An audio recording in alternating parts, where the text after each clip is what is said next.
This book is dedicated to hedgehogs because they are amazing animals and adorable creatures. Barney is a little boy growing up in Virginia.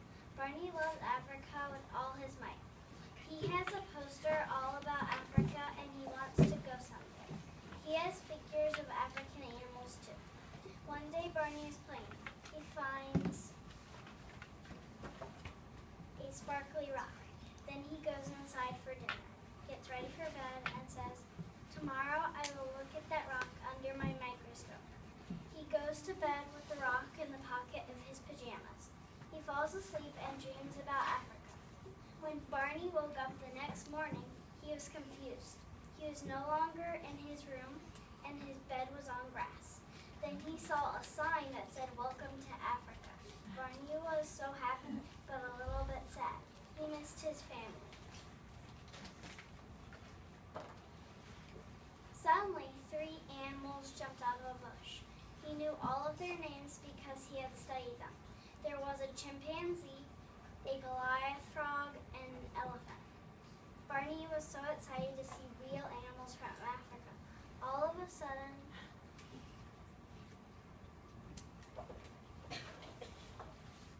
the Goliath frog jumped up and said, "Hello, I'm Goliath frog. Do you want to play leapfrog with us?"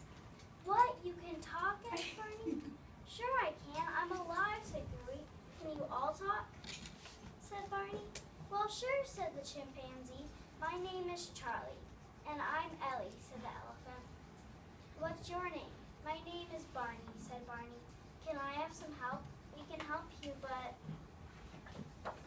first, let's play leapfrog, okay?" said Gooey. "Okay," said Barney. It was fun playing leapfrog, especially with an elephant. "Okay, can you help me now?" asked Barney. "Sure," said Charlie. "What do you need help with?" "I need help going home," said Barney. "Maybe we should build a raft," boomed Ellie. "Okay," said Barney. "Ellie, can you get some sticks? Charlie, can you get some vines?" Barney and the animals worked together to build a raft. Ellie pushed the raft into the water, and it began to sink. "Well, that didn't work," said Gooey. "What am I going to do?" cried Barney. "Go to Zane. He's a zebra, and he has a big brain," said Gooey. Barney began to walk. He found a herd of zebras. He went up to the big one and asked, "Is there a zebra named Zane here?" "Sure there is," said the zebra. "I'm Zane." Barney told Zane his name and his problem. And Zane said, "Sure, I can help you. First, let's go get a friend of mine." So Barney went with Zane and met a friendly cobra named Connor. Barney told Connor his name and his problem. "Maybe you can ride Zane's back home," hissed Connor. "Okay," said Barney. The animals and Barney walked to the shoreline.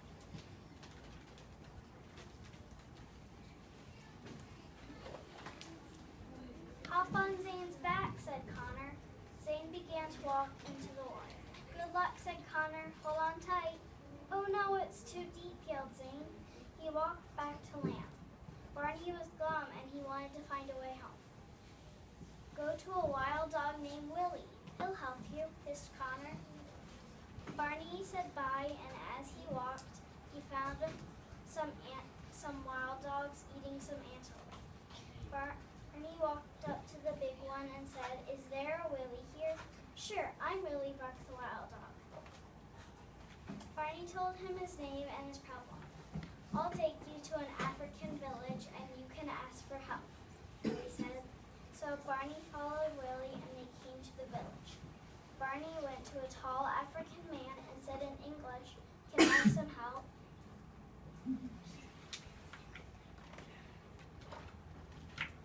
The man answered in Swahili, "Nawaza kuiva hadi yamadesa." Barney did not know what the man said, so he went back to Willie and moaned. It didn't work. Barney was very depressed. Willie said, "Go to the king of Africa, the lion. He is very wise." So Barney went on his way, and on a giant rock sat a big male lion. Barney knew it was a male because it had a name. "Hello," roared the lion. My name is Lincoln. Hello, Lincoln. Can you help me? Asked Barney. Sure, but first let's go get Mrs. Hogg and her children because they are good helpers, said Lincoln. When Barney met them, he could tell they were a good-hearted family. Mrs. Hogg had 3 children named Sunny, Toot, and Tinker. Why are you here? Asked Sunny. His voice was very small and soft.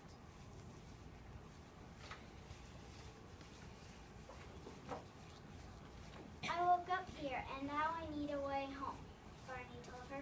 Poor thing, murmured Mrs. Hogg. How do you think you got here? Asked Lincoln. I went to bed at home, and I woke up here, said Barney. Was there anything unusual about last night? Asked Lincoln. Well, I had a weird rock, recalled Barney. What color was it? Asked Lincoln. It was white and sparkly, said Barney. Do you think it was magic? Interrupted Toot. Yes, shouted Barney. I dreamed about Africa last night. Maybe I wish myself here, said Barney. Well, where is the rock now, mister? Blurted Tinker.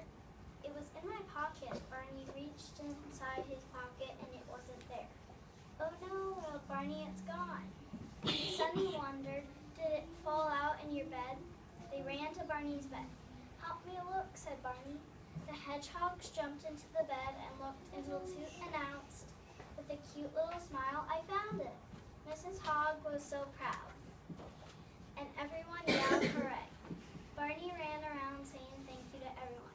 I'm glad I got to meet you all, and I'll miss you, he said. All the animals said goodbye. Barney picked up the rock and said, I wish I could go home. The next thing he knew, he was home in his bedroom. Barney felt wiggling in his pocket, and the hedgehog family jumped out. You are a part of my family now, Barney told them. Let's go get breakfast. All of this has made me hungry. Facts about the African animals in this book. Goliath frogs are the biggest frogs in the world. They can grow to be as big as a house cat. Chimpanzees are very intelligent. Humans share very similar DNA with chimpanzees. Elephants are the biggest land animals. They live in herds. Females and their calves live in different herds than males do. Zebras have their own unique pattern. Baby zebras can get up and run 1 hour after being born, which helps protect them from predators. There are many different types of cobras, and some can spit their venom. A cobra can see the heat of an animal in dirt, which helps them hunt. Wild dogs are sometimes called painted African dogs. They live in family groups. Some wild dog pups don't survive because of large birds and other animals prey on them. Lions live in family groups called prides. The male lion's job is to guard their territory. The lioness's job is to protect the cubs and hunt. At birth, the hedgehog's prickly spines are not yet built back. Their defense against predators is to roll up or use their pointy spines. If a lion were to hunt a hedgehog, the hedgehog could stab the lion in the nose, and the lion would not try to harm it again. About the author. Annie Berger loves the study of science and social studies, and is very smart. She loves animals and plans to become a veterinarian one day. She thinks Africa is an amazing place.